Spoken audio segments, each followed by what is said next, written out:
You might be thinking, it's a bunch of trees in a video game. Does it really matter that much to warrant a tier list? So I've come up with a rigorous system for ranking all the trees in Cities Skylines II. The first criteria I'll look at is the in-game style of the asset. Second is how well the in-game tree represents the real-life counterpart. Third is how versatile is the tree in-game.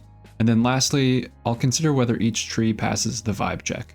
My hope with making this tier list is that you have a better understanding of the trees available in-game and then how they might be used. Throughout the video, any of the in-game clips you're going to see are going to be from my build Costanoa County, and if you want to check that out, there's a playlist for it, or you can go back and check out the most recent episode.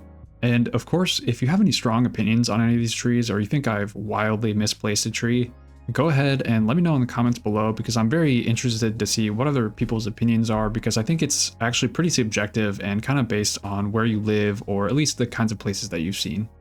I'll go through each of the trees in alphabetical order, starting with the alder. The exception to this is I'll go through the 4 palm trees at the end since they were introduced separately.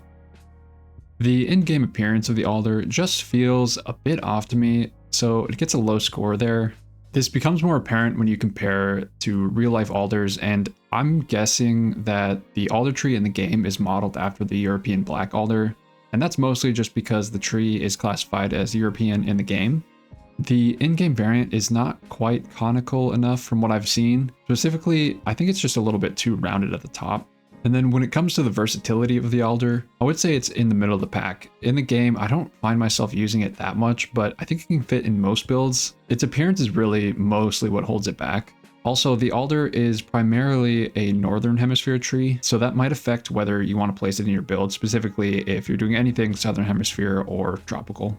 All of that adds up to a placement in C tier for the alder. Like I said, its appearance in the game holds it back significantly, and it ends up being a tree that I don't love to use that much. Next up is the apple tree. As far as its appearance in game goes, I would say it's pretty average. As we'll see, there are plenty of trees that fall into the small and round category, so it doesn't really make it that particularly special. In real life, apple trees can range in their appearance, so I think there isn't much to say about how well the in-game version imitates that. The one thing I will say though is that if you zoom into the in-game tree, you can see green apples on the tree. I think it would be cool to have maybe a certain percent of the trees spawn as red apple trees as well. And just a quick note on that, there's only one species of apple trees that produce all the variants of apples. In addition, apple trees are also flowering trees. However, as far as I'm aware, there is no flowering occurring in spring in the game, so this isn't emulated, though I think it could be a cool addition to the game. Similar to how we have different colors in fall, it might be nice to have some sort of flowering mechanic in the spring. The apple tree is probably the most versatile tree, as they're found worldwide, although they may not be best suited to a very cold map, I would say. This places the apple tree in, I think, a high B tier. I couldn't justify an A tier because I don't think it is a particularly special tree in terms of its looks in the game. I do like that we can place fruit trees in our cities for creating orchards and providing urban foraging opportunities for our more down-to-earth citizens. The birch is one of my favorite looking trees in the game. A lot of that comes down to how tall and thin it is, which I think makes it very useful. The coloration is also pretty nice, and I think that makes it look quite natural. The tree also matches up well with its real-life counterpart. In this case, my best guess as to which specific species of birch this is the silver birch. The in-game birch takes on the prototypical form, but in reality, birch trees can come in a variety of shapes, not just tall and thin. The way the tree looks in-game, though, is nice for detailing within a city, because I think it looks pretty well manicured. And I also like that the very well-known bark of the birch tree is modeled in the game. Of note is that wild birch trees are a pioneer species, meaning that they are often first to colonize barren or otherwise disrupted environments. So you'll often see birch trees appear in monodominant forests, meaning with just other birch trees. This is something to keep in mind if you want to make a realistic forest using the birch. As for versatility, the birch falls into the middle here. While it's visually quite versatile and its tall and thin form make it easy to fit into tighter spaces, birches are only really found in the northern hemisphere, so if you want high accuracy in your build, they might not be viable for, say, a tropical build. And so the birch is our first A tier tree, and I would say it's a pretty high A tier at that. On to the chestnut tree, and I gotta say, the in-game look of this tree is pretty disappointing. It is essentially just the apple tree, but with a slightly different color to it, and of course no apples on it. In fact, I think this was the most difficult tree for which to find a real-life counterpart because it doesn't really look that much like any of the common ones that I could find. Typically, they have a wider trunk and longer branches though. The ones I saw also tended to be taller. The species that I think is most likely what they modeled after is the sweet chestnut tree, and that's mostly just because this tree is labeled as European in game and the sweet chestnut is found in Europe. Again, I wouldn't necessarily say that it looks very much like a sweet chestnut though. All I can think is that maybe they were going for a more commercialized or manicured look, one that might fit more naturally into an orchard or a more urbanized area. As for its versatility, I will say that it gets a decent score here. That's mostly because it is a rather bland tree that can fit into a lot of different places. And if it wasn't already obvious, the chestnut tree is going to be our first D tier tree. That said, I do still use it in my builds, it just doesn't quite excite me as much as some of the other trees we have. And now the hickory tree. This one was particularly hard to find any stock photos for, so you're just gonna have to trust me a little bit on how it compares to its real life counterpart. The in-game look of the hickory tree is pretty average. What I like about it though is that it's a tall tree, but also features a slightly conical top, which I think a lot of the trees in the game are missing, that classic conical shape that I often associate with trees. The hickory was probably modeled after either a bitternut or mockernut hickory tree. This is another tree that I think can take on a greater variety of shapes and sizes, but in general I think the one in the game does a good job of capturing the essence. If I could change one thing though, I think I would just make it slightly wider, particularly towards the base. The hickory is another fairly versatile tree that can grow in warm and cold climates. While not native to Europe nor the southern hemisphere, they are used for ornamental purposes outside of their native continents of Asia and North America. In game though, I think it is suitable to most builds. So the hickory ends up being a bang-on B-tier tree that features lightly in most of my builds. The young linden was a fan favorite tree in Cities Skylines 1, and I think that's what has me most disappointed by the linden in Cities Skylines 2. We went from having this beautiful, conical, and distinctive linden to one that kind of just looks like a potato. And I suppose it isn't the worst looking tree in the game, but it misses the mark in terms of expectations set in the previous game. And what's odd to me is that the best examples of real-life lindens do look like the one from the previous game. The one in Cities Skylines 2 is missing that wide base up to a conical peak. My best guess at the real-life equivalent would probably be the little leaf linden, but it could also be an American basswood, as it's tagged North American in the game. That said, the linden is a very versatile tree, especially within your cities. Historically, they featured in English landscape gardens with avenues of lindens called lime avenues or lime walks, which I might add that referring to the tree as a lime tree is common in the UK and Ireland and has an interesting etymology to it, and it is in fact pronounced lime tree as far as I'm aware, and not to be confused with lime trees that have actual limes on them. But the interesting etymology won't be saving the linden as it finds itself in a rather tragic C tier. If you live in a city, it's pretty likely that you would have seen London planes and their recognizable seed pods. To be honest, I might be a little unfair with how I view the London plane's appearance in-game, because by the time I got here, I was getting a little bit tired of the short and round trees. Nonetheless, I just don't like the way that it looks in-game. In real life, the London plane is almost exclusively found in urban settings. It's a hybrid tree combining the Oriental plane and the American sycamore. The in-game variant does an okay job of representing it, but again, they seem to be found in a wider variety of sizes and typically do look to be a bit larger with more upward sloping branches. In-game though, the tree is quite versatile, except that you may want to consider placing them primarily in developed areas of your city in an ornamental fashion rather than in a wild forest. Because of this, I would have liked to see a more manicured look on the tree. In the end, the London plane earns a spot in B tier, held afloat by its prominence in urban areas. Ah, the mighty oak. I absolutely love the look of this tree in game and in real life. In the game, it's big and it stands out because of it. The darker green color and wide base of the branches really give it that oaky feel. One thing I think that is a bit of a miss is the width of the trunk. Though it isn't usually visible anyways, the trunk in-game is not as wide as I might expect for an oak, particularly the elderly variant. I compare the tree to the English oak in real life, which to be fair do not all actually feature the wide trunk that I'm thinking of, so I think it still scores pretty high in its likeness to the real thing. The oak is one of the most versatile trees in game, though it typically is not found natively in extreme environments like the tropics or the Arctic. It does have a fairly wide range in real life. As far as its usability in game, I find myself placing it all around my cities in both a wild context and a planned context. They can stand alone as a keystone piece in your landscaping projects, or spread far and wide to form the backbone of your forest. And though I may be a bit biased and might have given it a few extra points for the majesty factor, I still feel justified to say that the oak has a rightful spot in S tier. The pine is an interesting one because I think its usefulness outweighs a lot of its downsides, and I end up using it a lot because of that. Its visuals in-game are honestly not that impressive. While it looks like a pine for sure, it isn't particularly striking in any one way. It has a long branchless trunk that might hint at the species it was modeled after, or possibly its intended use.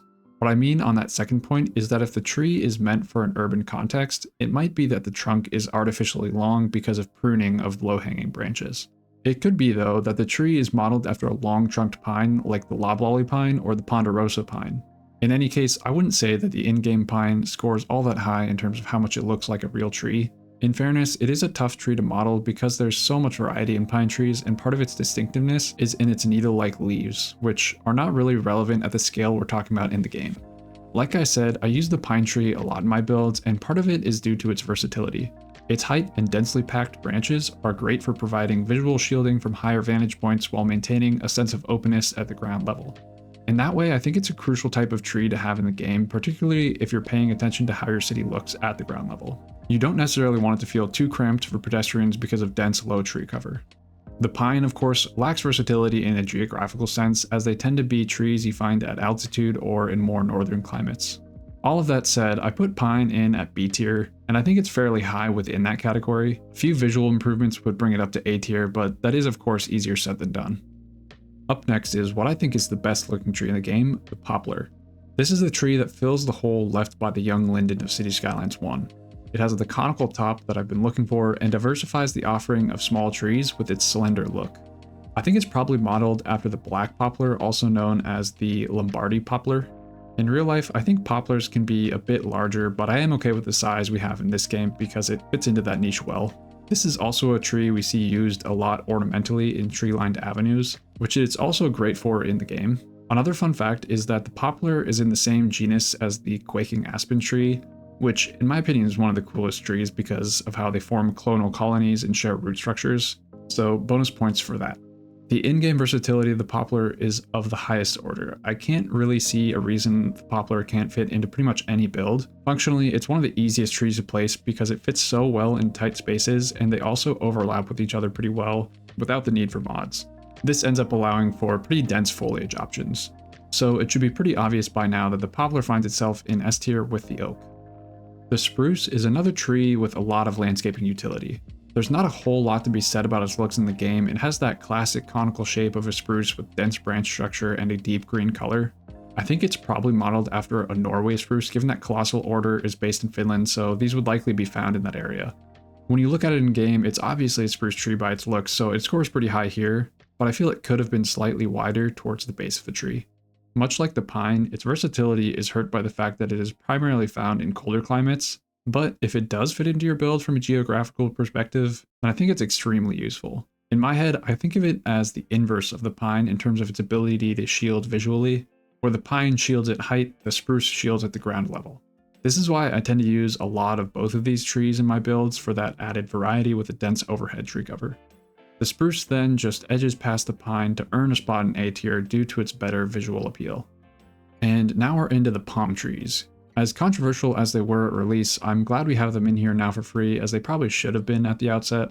That aside, the coconut palm is the first palm tree we'll look at, and in my opinion, it is the best looking of the palms. They're tall with that Southern California, Hollywood Hills feel, but also a great tropical resort type of feel.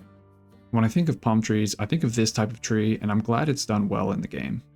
The coconut palm is one of the best renditions compared to its real-life counterpart. It's vibrant and recognizable, and even has some coconuts on it if you zoom in for a look, which I had to give some bonus points for. As you might expect, the coconut palm, and indeed all of the palms, are not really that versatile, especially from a geographical perspective. They really only fit in tropical or Mediterranean climates, which might not cover that many builds. It's kind of weird though, because I guess that's exactly how it should be. But anyways, in the game, the tree also scores low in its versatility because it doesn't really serve any purpose other than just being ornamental. Again, not necessarily a bad thing, but you won't be using these to cover up blemishes in your builds. Nonetheless, the coconut palm scores well and gets itself a spot in A tier. The Florida palm was another interesting one to research, but I'm fairly certain that it's referring to a sabal palmetto, which is Florida's state tree. There isn't actually a Florida palm per se, but that's my best guess at what it is. In any case, I generally don't like the look of this tree. It kind of feels out of scale. It's small but doesn't have any of the distinctive features like a thick trunk or large leaves. In addition, I don't really think the in-game model looks very much like a sabal palmetto, other than the bark sort of being a little bit shaggy looking. And as with the other palms, it's not really that versatile of a tree, with the same downsides as the coconut palm. So it should be no surprise that I'm putting the Florida palm in at D tier, though I should add that I still manage to fit it into most of my builds here and there. The royal palm is another nice tree, but is ultimately not that much different from the coconut palm in its appearance. It's a bit shorter and not quite as vibrant, which I think ends up making it not look as good. I do like that it is different enough to make it unique though, so I don't know that I would necessarily change anything about it. My favorite thing about the royal palm is in the way that it emulates the distinctive, smooth, green crown shaft of the real thing. The in-game tree is fairly tall and slender, but in reality, royal palms can be short and stout as well. Nothing new on the versatility front here either, so I'll move straight into its placement. Because of some misgivings in its representation of the real-life tree, the royal palm slots in just below the coconut at B tier. And last but sort of not least, we have the Sylvester Palm. This too was interesting to research because I couldn't really find much reference to a Sylvester palm, but I assume that the tree in question is a Phoenix sylvestris, which is also referred to as a date palm. I'm torn on the in-game looks because I like that it has a distinct and vividly colored trunk, but I also find myself not using the tree that much because of how it looks. I'm not exactly sure what it is, but something just feels a bit off about it. I mentioned that trunk, and I think that is part of what makes it look like the real thing. The leaves on the in-game tree though don't angle upward like I've seen on the real trees, and there are no date fruits that I can see on the tree, so it gets a point reduction for that. Overall though, I think it does a pretty decent job representing the real counterpart. Ultimately, its low versatility hurts it to the point that I'm putting it in C tier, though I think a decent argument could be made for B tier just because of how unique its coloration is. And so we have reached the end of the tier list. I hope you enjoyed and learned a few things along the way. Again, I use all of these trees in my builds, and I think there's a lot of room for debate, so if you like a tree, go ahead and go crazy with it in your builds. Also, I wanted to mention that I didn't say anything about the available bushes in-game, and that's because I just don't think that they're very good, or at the very least, they're pretty one-dimensional. This is one of the things that I think the game is really lacking, is that good ground cover, something more like tall grasses. We had something like this in Cities Skylines 1, and I sorely miss it in Cities Skylines 2. As for additional trees I would like to see, I'm totally biased here, but there are a few that I've got on my mind.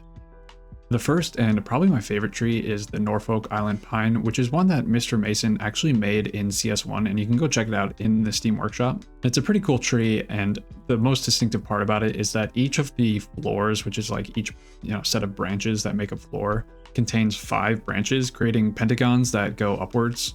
It's really cool to see in person, and it's one of those things that kind of just makes you wonder how or why it got to look like that. Another type of tree I would like to see is something like a sequoia or a giant redwood tree, like one of those really huge trees. I think we had at least one of these in Cities Skylines 1, and you definitely see them in urban context. There's a few redwood groves actually in San Francisco. And the last one that I want to mention is one that's probably not as well known, but it's the Monterey cypress.